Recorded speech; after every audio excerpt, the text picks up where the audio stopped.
Well, did you first come to Lardeau as a CPR employee to work on the railway there? No, I was a postmaster in Lardeau for 30-some years. When I first came to Lardeau, it was 1932, I guess.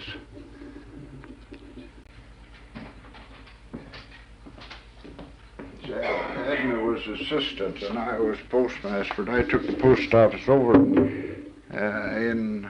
this is 33 years, but I was 34 years. There was 1 year, as a matter of fact, I got a letter from the director in Vancouver to say that it was 34 years. Hmm. So I kept on for another year on account of not being able to get they were transferring it to Meadow Creek at that time, and we carried on for another year. So all the time you were postmaster, people from Meadow Creek had to come down to get the mail? With that, or we took it up. It was handled on the 600, and it was handled on the train privately. You know, it was not by the postal department. Oh, I see. Yeah.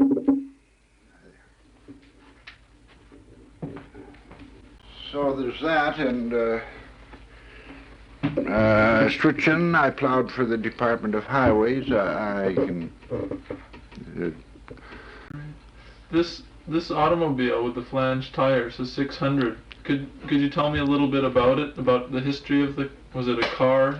No, I can't really. It was one like that. Yeah. Here's one. Well, it looks like a Model A. Was that? Well, it is a Model B. It's a Model B truck converted into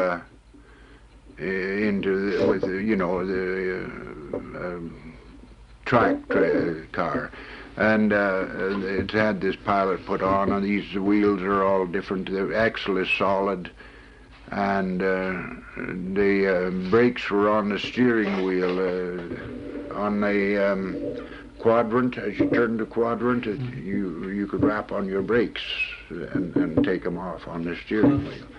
They were shoe brakes on both sides of each wheel, and we used to handle as much as 40 ton of freight.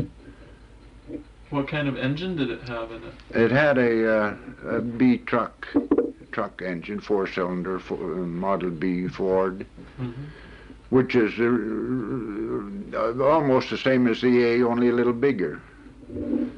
Huh. You had a bell on the front. Yeah. It had and we used to turn it on a jack that was mounted underneath, centered in on the frame, and boy, that looks like quite an operation. Pardon? That's quite an operation. No, it took about 10 minutes. So throw a block down, jack it up, and swing it around, and drop it back on the rails again. Took about 10 minutes. There was no other way to turn it around? Oh yes, there were Ys there, but you had to travel to them, or turntables. You had to travel. You might have to travel 25 miles to go to a turntable. If you made a special trip, say, to Meadow Creek, well, you'd have to go through to Gerrard to find a Y to turn in. Huh. And so that's 20 miles or better, 25 miles. So you could turn at Meadow Creek or any place you wanted to along the track. But they had turntables at Gerrard. At Gerrard and Lardeau, yeah. At a turntable at Lardeau and a Y at Gerrard. How did the turntable operate? Was there very similar to that. You drove out on it and walked the turntable around. You had to push it by hand? Yeah, you push it by. Well, you could push a Loki by hand, you know. That's all. There was just 2 bars there too. Because they ran on wheels around the circle, you see. Just reversed. They ran in on a spur and turned and then backed out. And you had 2 cars that went behind it? 3. I've only got 2 on here, but there was 2 like this, and there's a passenger car that, as well as the room in here, usually carried all the passengers in here, but sometimes had too many and carried them in the tail end. What sorts of freight did you carry on that? All CPR freight. Everything was CPR. It was actually a contract.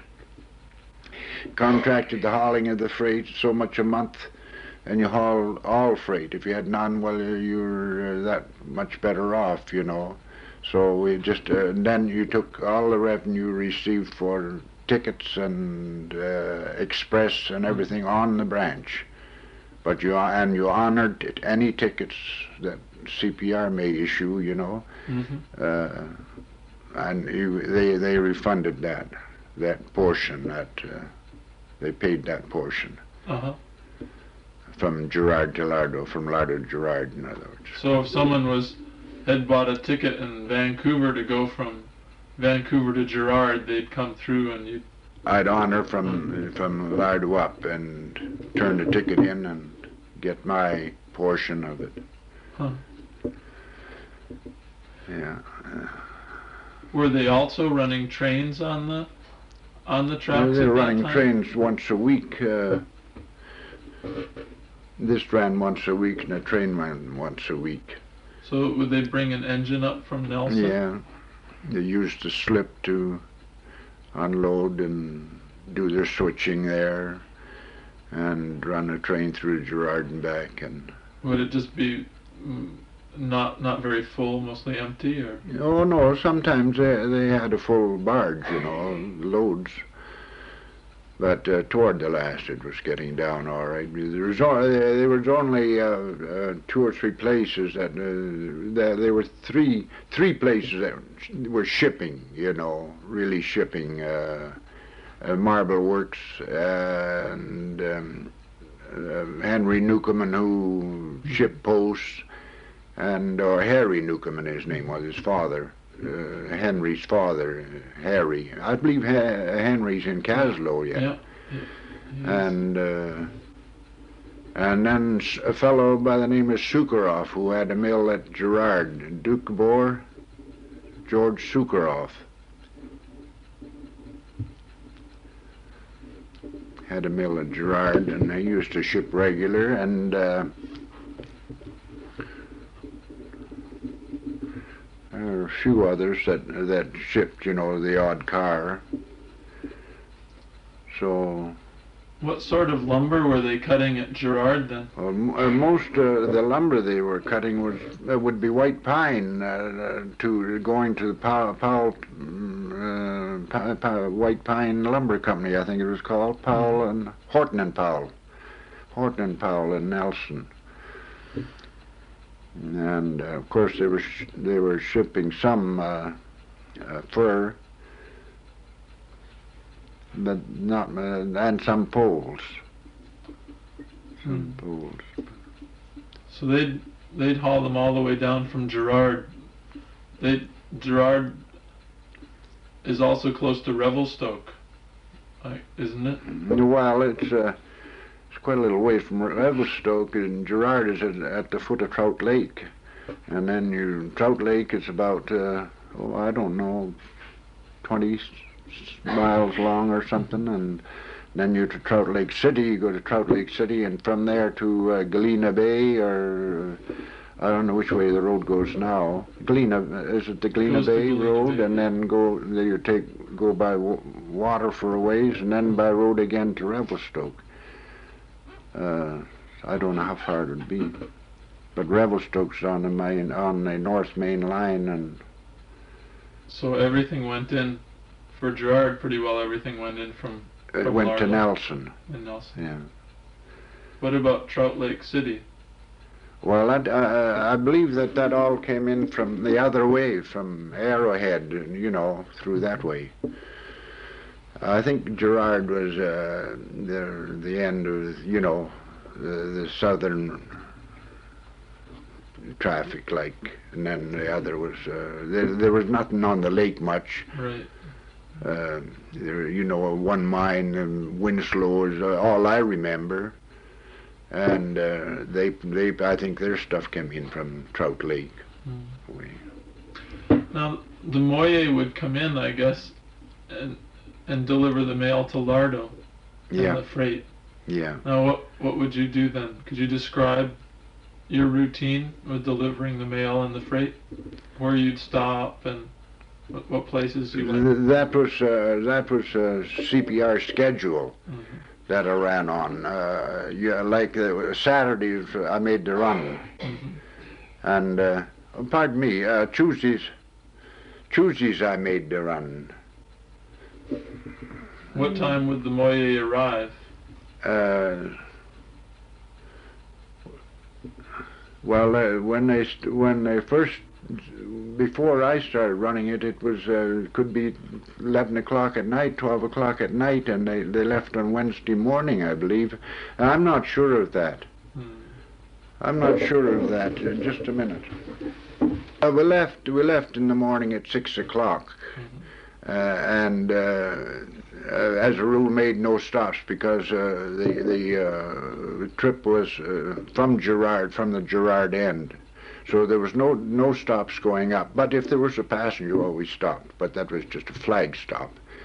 And but the regular run started at Gerrard, and then to Poplar, Gold Hill, Bosworth, Howser, Meadow Creek, or Marblehead, Meadow Creek, Cooper Creek, and Lardeau. And then after the boat, which came in around possibly 1 o'clock in the day, we start back. After loading, it might be 3 or 4 o'clock in the afternoon before we got away again, and we made our regular stops on the way back. The same thing, Cooper Creek, Meadow Creek, Howser, and so on north. And then you had a flag stop coming back, but you didn't have to be on any schedule. You know, you had if anybody wanted to go, they just had to wait, more or less wait your time, because you were not bound to any schedule. I see. So you would start in Lardeau, go up to Gerrard, and then bring everything down that had to go out on the boat. Right. And then load that on the boat and take off the freight for the Lardeau Valley, and then run all the way back up the valley, dropping it off, and then go home. So you had to make two trips every time. Right. But very often there'd be passengers to go up in the morning. For instance, to Gold Hill, Doc Wilkinson was a dentist, and he was at Gold Hill. Well, they'd have the whole day then to stay there and get their dental work done and go back to Lardeau at night or at noon. So it was an advantage to the people, all right, you know, to have this double run. But only when I ran it, I ran it from Lardeau, and, you know, it's only when I was running it that we made that double run, and that was the last 5 years it ran.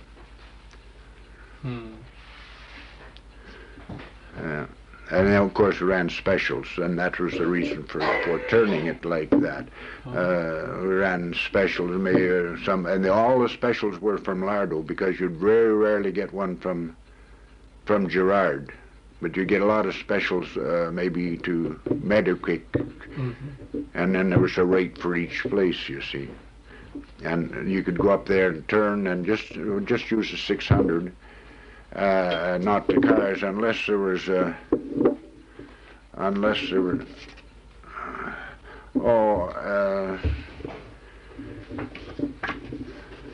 that's on a minute. That's some of the switching, and that's the train. That's the train, freight train that ran in there. See, they when the boat brought the mail and that, they didn't have a barge with them. They ran on. They come in and and just handled freight. No, I don't think they didn't handle any way freight either while the 600 was on. They didn't have a way car. They only ran a way car in the winter time when it was necessary, and handled the mail then up the line. In the winter, did you operate the 600 during the winter? When Not later than the latest I think I ever operated was probably till Christmas. I used to plow a little bit of snow, but not a great deal. You had a plow that you could fit on the front of it? Yeah, I had a car in the front that pushed the car, a snowplow.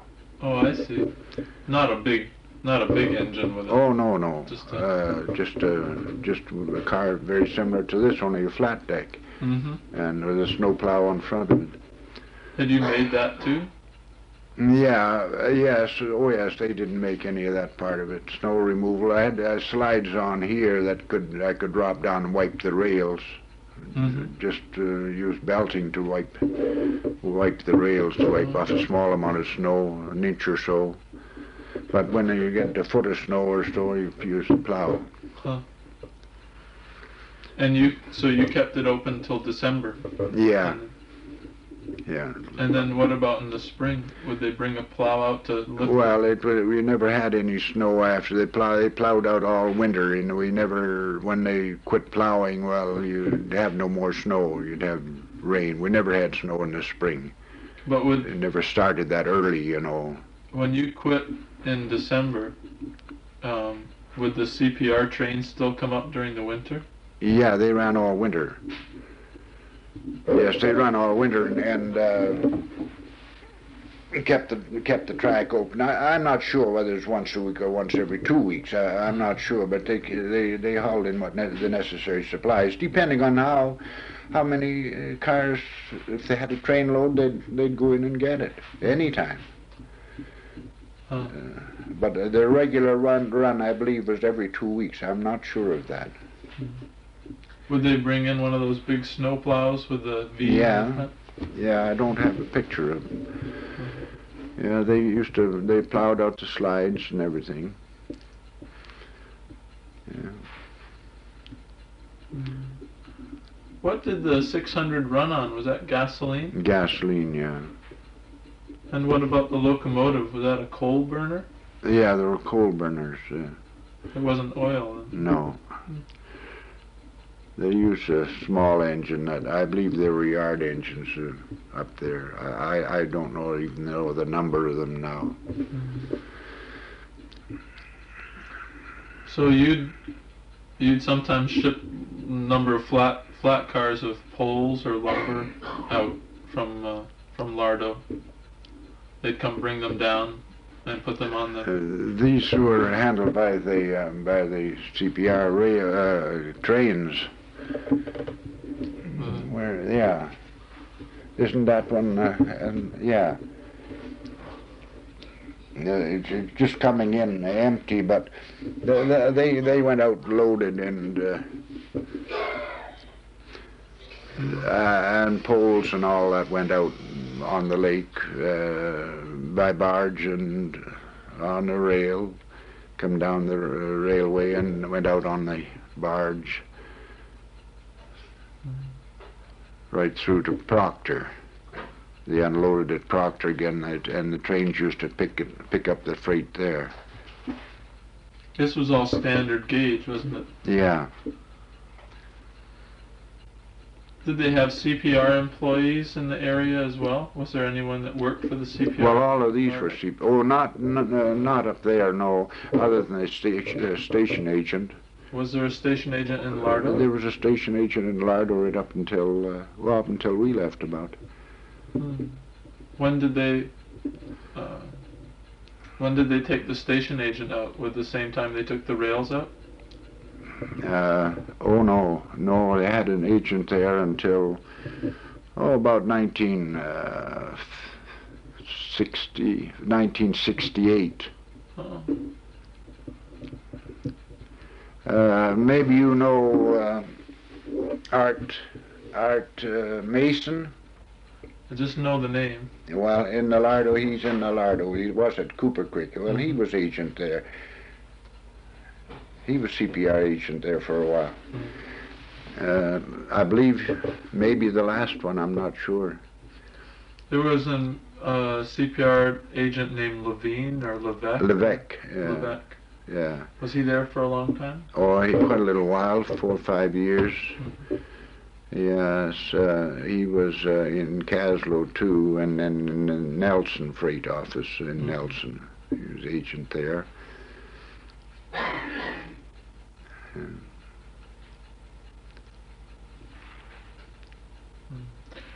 Did you also run a store in Lardeau? Had a small store there. Was it mostly groceries and? Yeah, just groceries.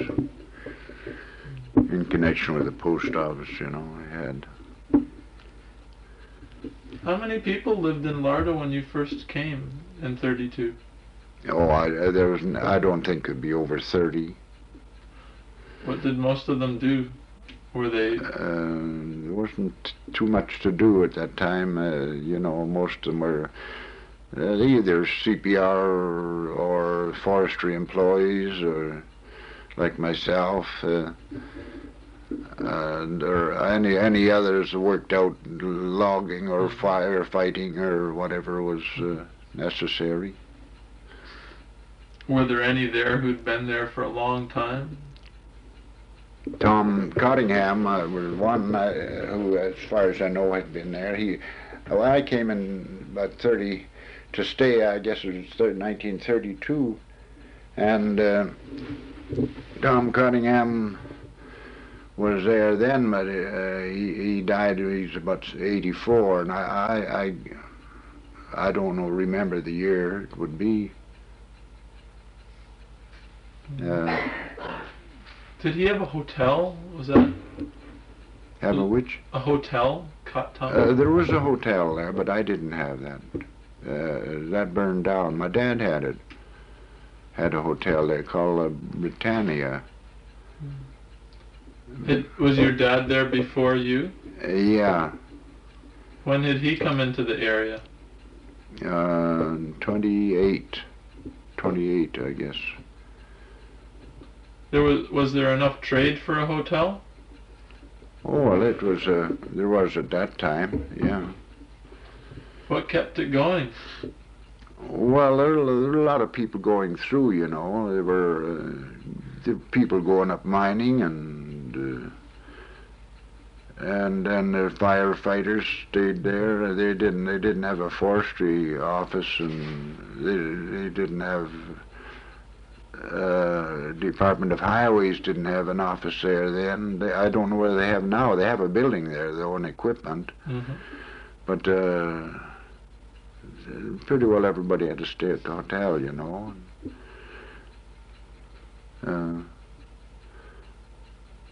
I don't know too much about the country, you know.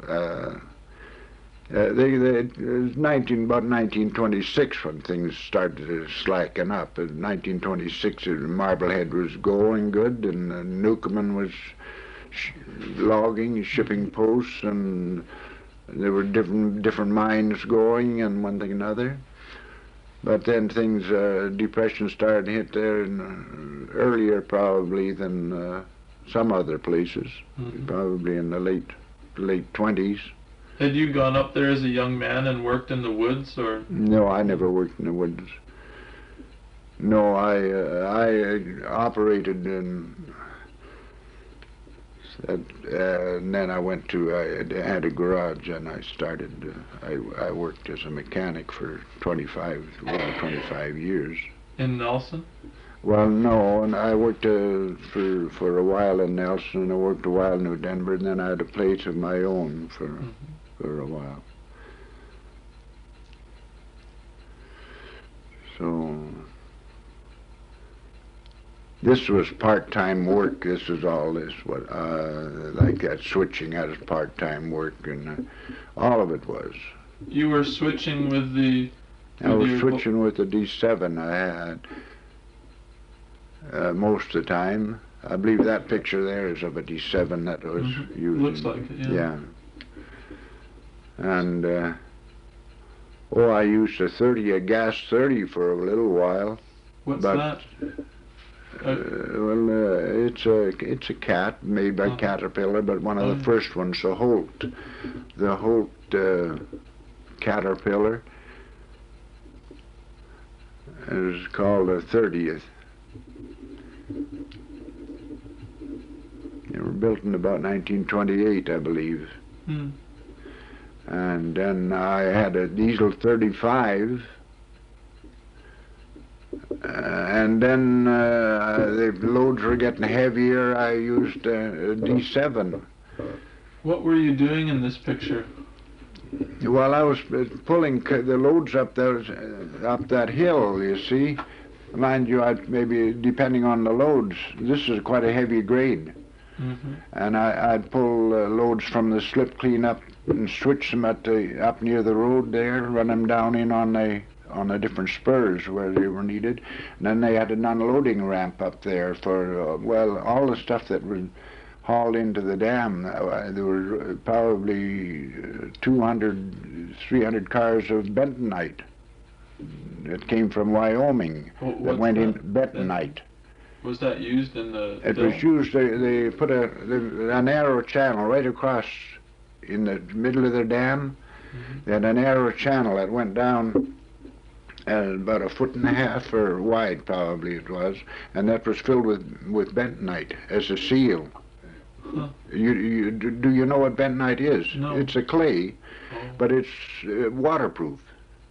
If you line something with bentonite, you could fill it with water, and it wouldn't go through it.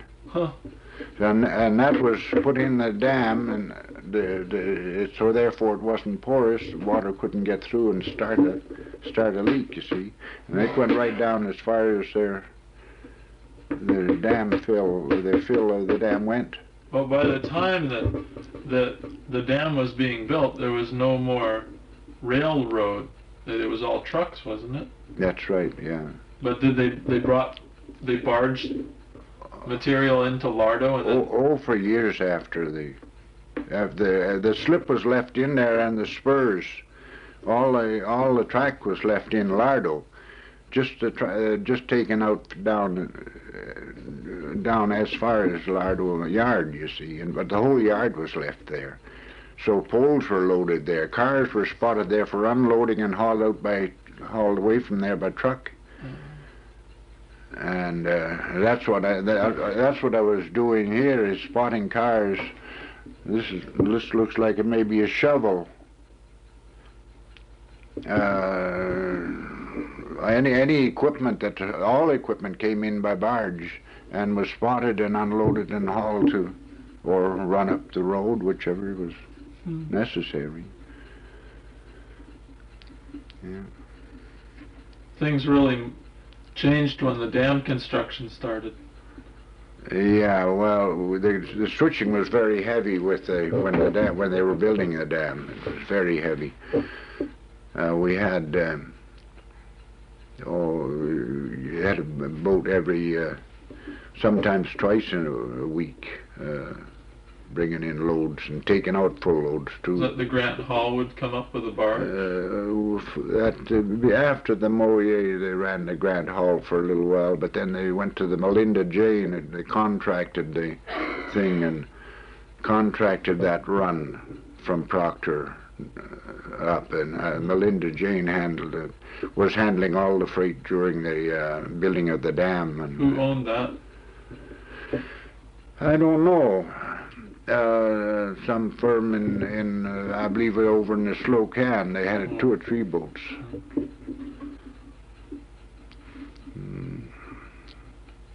But we were shipping. They were loading a carload of poles a day. From the pole plant in Lardeau? And yeah. Were they peeling them there? Peeling them and loading them. And most of them were practically all overhangs or double overhangs or double loads. They were not single cars. No car was shorter than 60 feet. So the loads were big, you know, and that's the reason for this here. Size on. Because we couldn't use a very big line, because you had to have a long line in order to reach across to the different tracks. You see, you had 3 tracks here, and this was the only cat track here. So the line was only a 3/4, and that's all the pull you could put on. You could handle 4 or 5 empties. That's roughly about a 3% grade, or maybe even better, but all of 3. And maybe able to handle 3, 4 cars, 5 cars, depending on the size of them, one thing or another. And loads, very often 2 would be enough. Yeah. Did you like the Lardeau country? I liked it, except for the hills. I never did like the mountains, because I'm from the prairies, and I liked the prairies a lot better. But I guess cold and that, probably Lardeau was a good climate. We didn't have a lot of snow, and we didn't have a lot of cold either.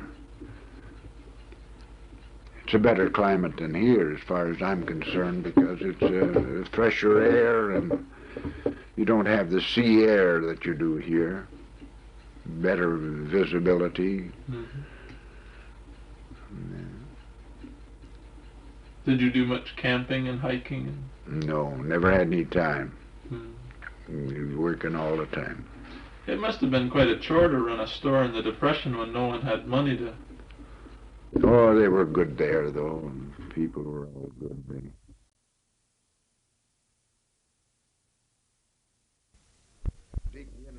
To a slide, only it had to be certain depth, 6, 8 feet or something, because they only relied on spreading snow, crushing it against the banks. So the top had to be shoveled off, so they put in, they benched all the slides.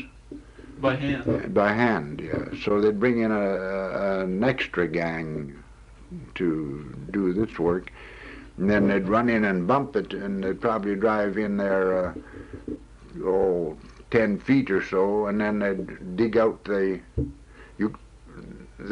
snow again, and they bump it again and keep going. And then they can't bump a slide any more than once, because they got to put a cushion in there, otherwise they'll break the plow. Because they pack it so hard? They pack it so hard, yeah. So they put a cushion in there that they can pick up, and they hit it at about 10 miles an hour, and they'll drive in maybe 10 feet. And where they can use rotaries, that's the reason the rotary is so good. But there were so many rocks up there that they were afraid to put rotaries in. The rotary plow would hold right out into the lake there, and there'd be nothing to it. But if you hit a boulder with the fan going, and understand that. So then, that was around the time that cats came lifts and so on. And the CPR used to use a lot of cats for this benching rather than men, because you could bench so fast, you see. Did you get the contract to do that? No, I never worked ahead of there was it was a road when I was there. I never worked on the rails. It was after the road was put in, and I was clearing the road there. I have movies of taking out slides, but it was nothing to see a slide 30 feet deep, 40 feet deep, So you bench from the top and then keep taking down. You go up there, make your road up, and right back, and then you cut the straight wall down. But I suppose with the loaders, it doesn't matter. They probably dropped for them. But the snow is heavy. It's solid. You walk a cat right over it,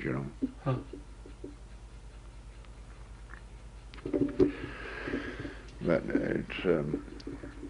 it's pretty treacherous, all right.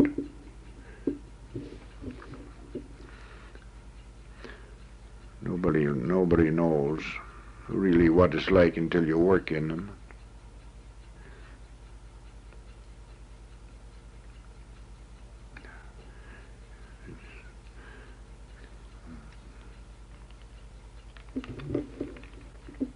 What was up at Gerrard?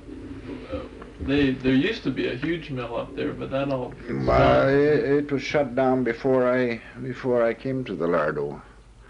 That was put in by I believe it was an English firm that put that in, and it was I think it was 100,000 mail or something.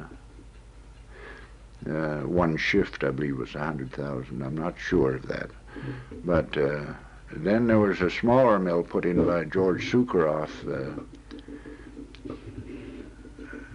and I don't know how many years he ran there, but it was about around 20,000, I think.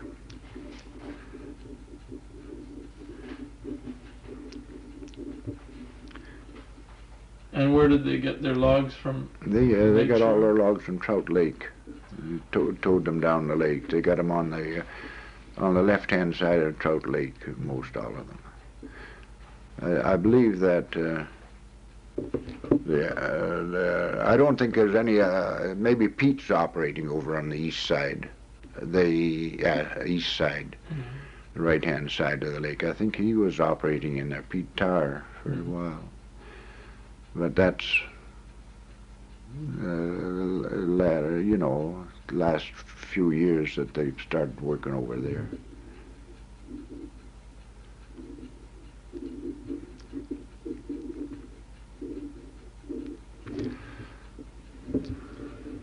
The Duncan Lake Lumber Company came in while you were there, I guess. Yeah, I believe the Duncan Lake Lumber Company came in about 45, and they operated, but they were their mill burned down, but that wasn't the only reason that they quit. I think they went bankrupt, the prices were very poor then. The market was very poor. It was just started to improve when they folded up. Huh. But they had a pretty good setup at Howser there, but their mill burned down.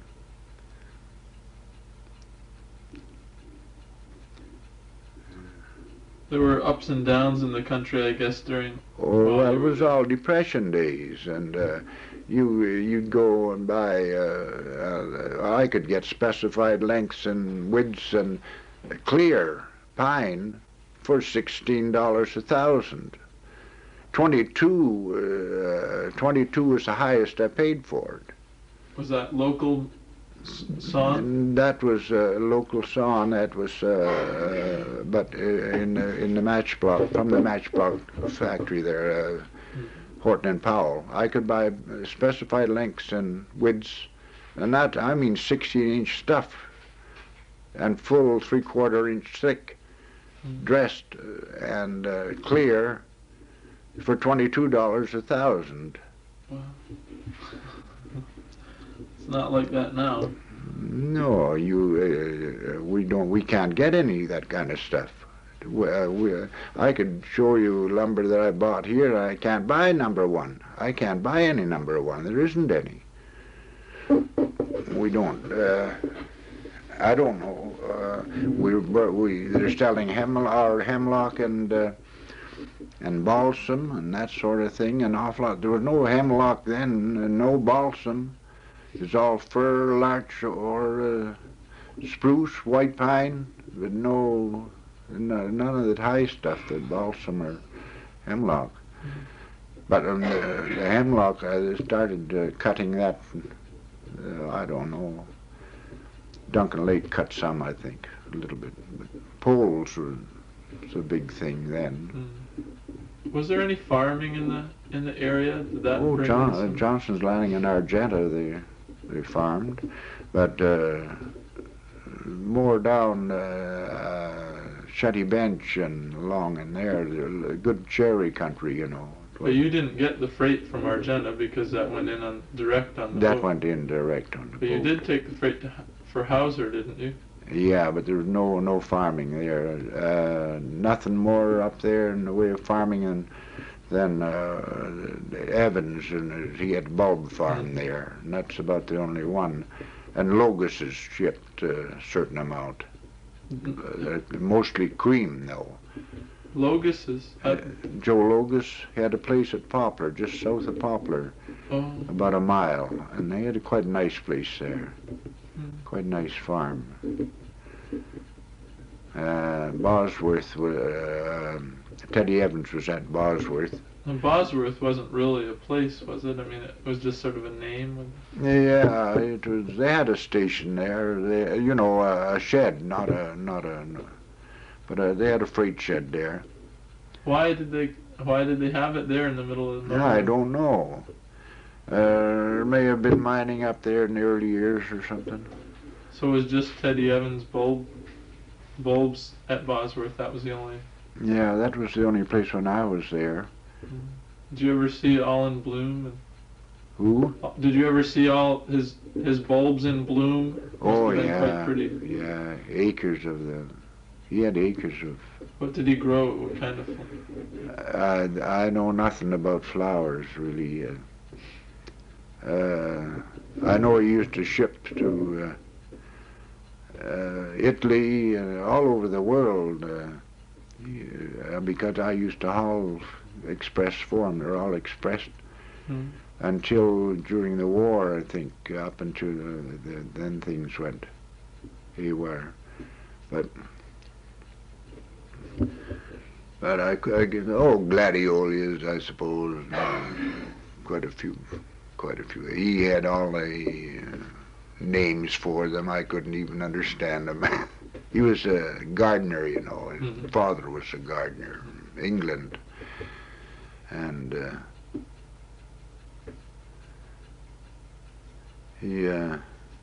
I really didn't know Ted awfully well. I just see him on the days at regular trips, and he used to travel with me up to Logus's and get his mail up to Poplar and go back to Logus's and wait for me at Logus's, and then I'd take him back to Bosworth on that night, you know.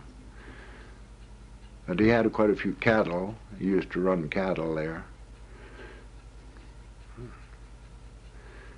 But I didn't know him. I knew his dad too, just about as well. His father used to come in from Nelson. I believe he lived in Nelson. He used to come in the summer and spend a couple of weeks with Teddy, you know. But he was getting pretty old then. Teddy wasn't young either, I guess. I think Teddy's dead now, I'm not sure. Yeah.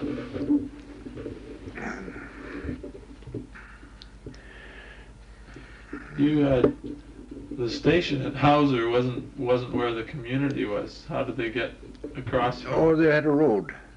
They had a road from the station to right into the lake, into Duncan Lake. The dam is on that, you know. It's on the lower end of that. That's the lake they raised now. I don't know how far below, but a couple of miles south of Howser to the dam, I guess. So people would have to come over by car or walk over. It was too far to walk. Oh, they had a truck in there all the time. They trucked their stuff in. It wasn't a bad road, you know. One-way road, but it was fairly good. I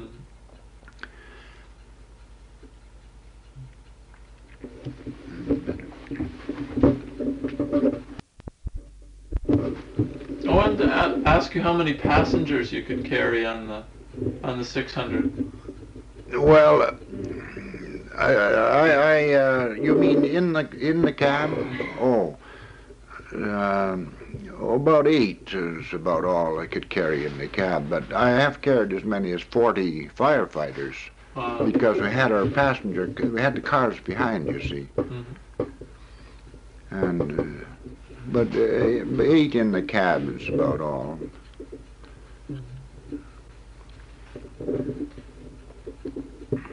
Was there much prospecting going on, much mining exploration? Did you get much business from that?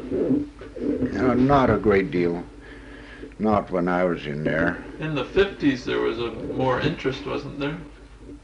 Yeah. Besseker Island and... Yeah, that's on Howser Lake too.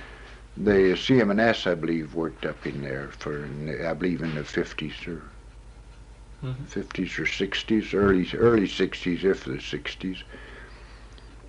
And they developed property up there. There was a fellow by the name of Joe Gallo used to do a bit of prospecting and a little mining. Yeah, I think he had a place up Glacier Creek for a while. Surprise, was that it? Surprise, yeah. And then Hamel, Silver, they done a little bit too. Hamel Silver was up on... That was up Hamel Creek. The old Argenta mine? Or was it up above that? Oh, above there. The Hamel Silver. I believe the Argenta mine is down near the water, isn't it? This is up on the... There's a road in there, you know, goes right up to the buildings, the mine buildings. Do you remember Joe Gallo very well? Oh, I knew Joe well, yeah. Could you tell me a little bit about him, describe him? Well, I don't know much about his work, you know. I know that he had a very good name. He used to go into properties, get a lease on properties, and his men were always paid, and, you know, he always get a property where he could make it, and he quit it if he couldn't make it, you know. But I don't really know a great deal about him. He dealt with me when I had the garage. He used to buy power saws and that sort of thing. He even cut shake bolts for a fellow that had a shingle mill there in Lardeau. Who had a shingle mill in Lardeau? Fox, a fellow by the name of Fox. He's with the RCMP, I believe, now, or was.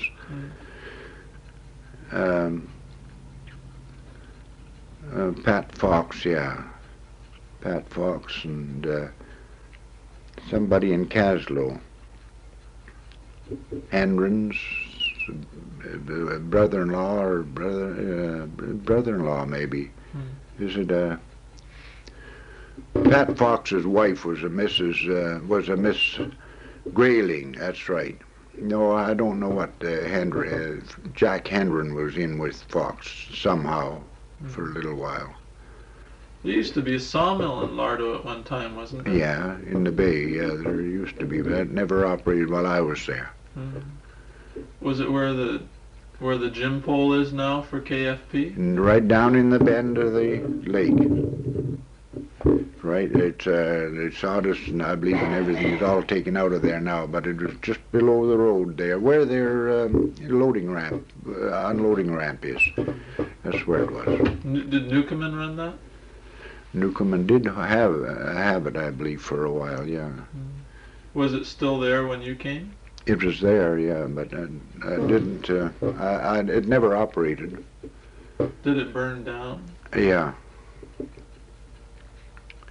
It wasn't, you know, it wasn't in good shape. There was no building as far as I remember. I don't think there was a building over it.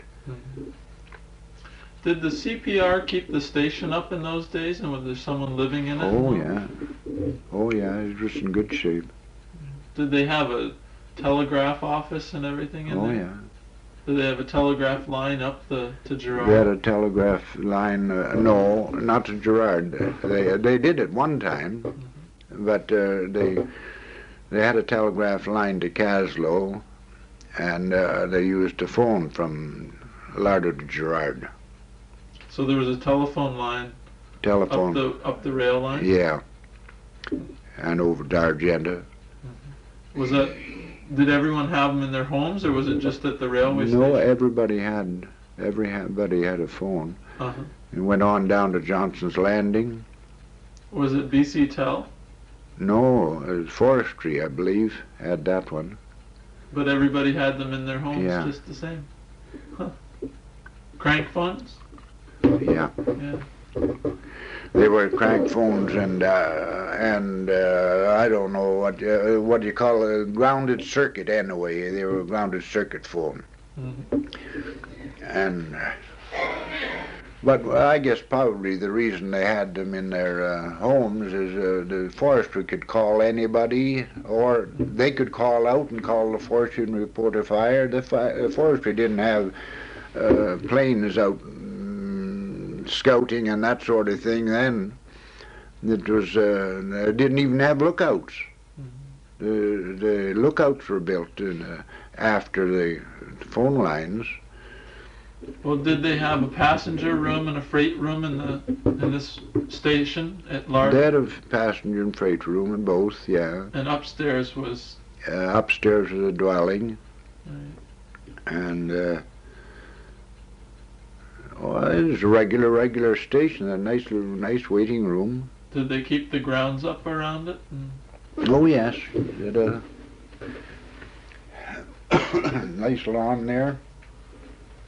But there was a road right in front of it, so you had to cross the road and then the tracks on the other side of the road? No road.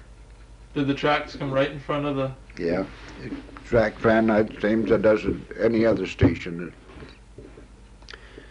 Right to the platform.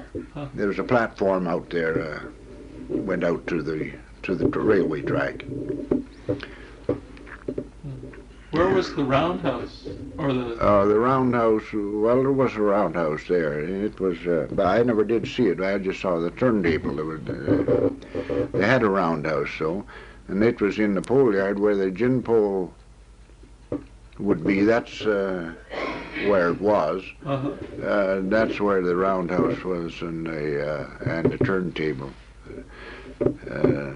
Spur into the turntable is down there. I believe the roundhouse was on that same spur.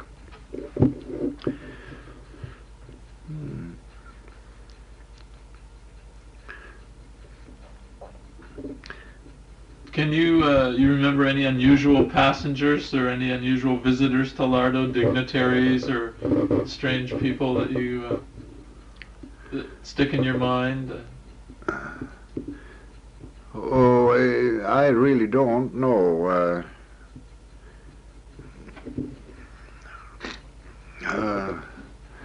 No, I don't remember names that well.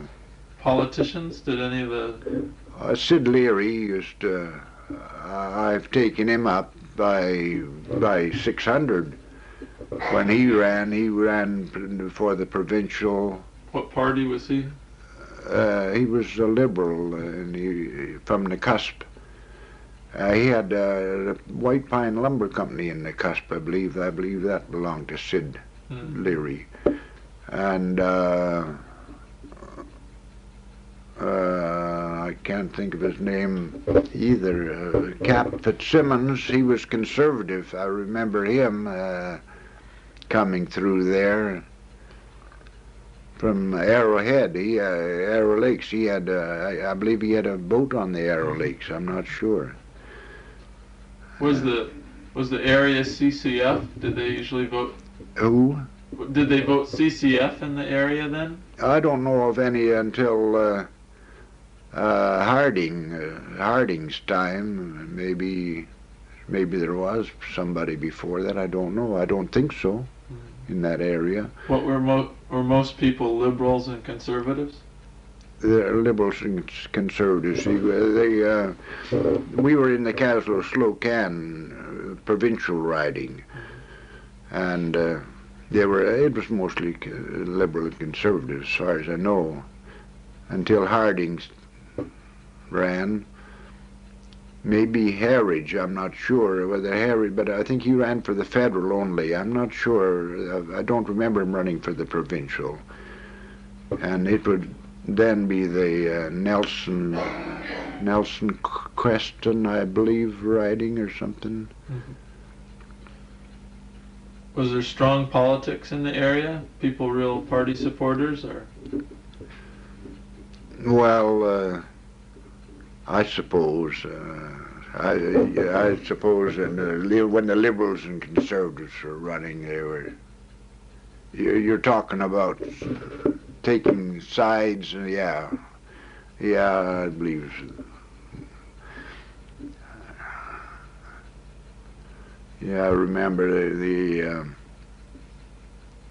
some of them knew whether they'd have a job the next day or not. It's, you know, if the party went out well and the other party went in, they knew who was going to get it. And what jobs were on the line? Well, I'm talking about Department of Highways. At that time was politics, and you know, forestry were just getting out of politics then. Mm. But they had a little bit to do, politics had a little bit to do with it too, and the CPR were pretty much liberal, you know, and if they most employees are expected to vote liberal, I think so anyway. I remember a conductor who ran for the federal, Nelson, I believe his name was. He was a conductor for the CPR. He ran for the federal, and Nelson. After Nelson, he didn't make it, but he.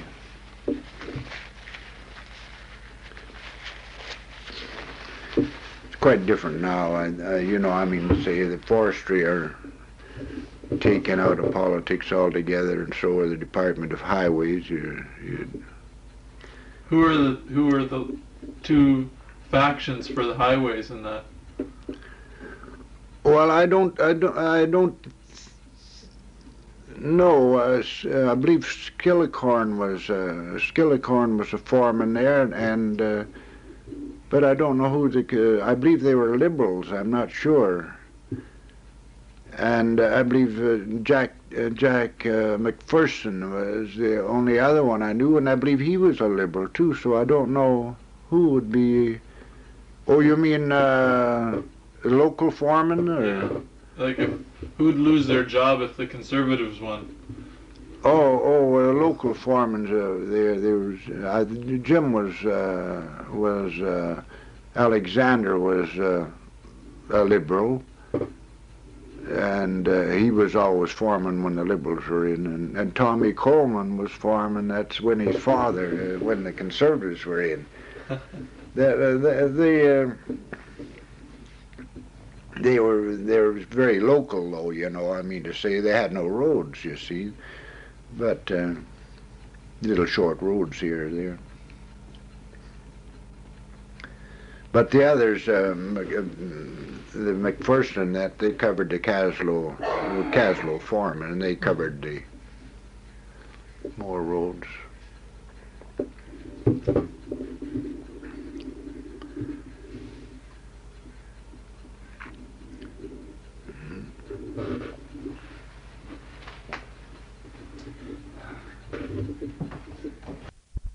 Where was this? In Lardeau.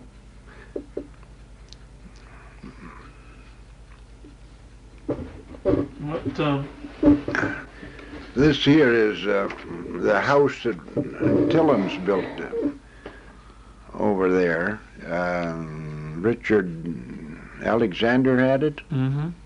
And the station was like in here.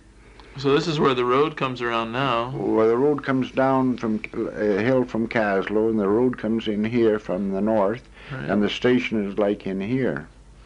Huh. But this was torn down quite a few years ago. Mm. Oh, yeah. Did they have many buildings there like this? Sheds and... No, that's it there. You mean the CPR? Yeah. Yeah, that's all they had. And there's the freight shed and office and all of that is all in one building.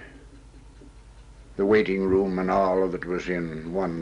The freight shed was on one end, and the office or the waiting room on this end, like, and in the middle they had the office, and upstairs was the dwelling.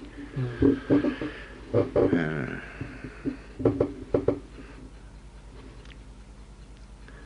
I took them down. They were mauled by a bear, by the way, you know, the both of them.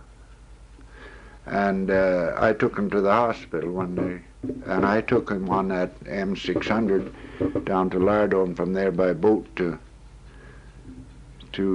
Caslow. And they both died in Caslow. One of them died from the effects of the mauling, I think, but the other one stayed in there. They were both pretty old. They had a farm, didn't they? They had a nice farm in the Bessica place, with a place that Bessica's got, I believe. Uh-huh. I think that's the Matthew farm. Did they ship produce and? Well, I wasn't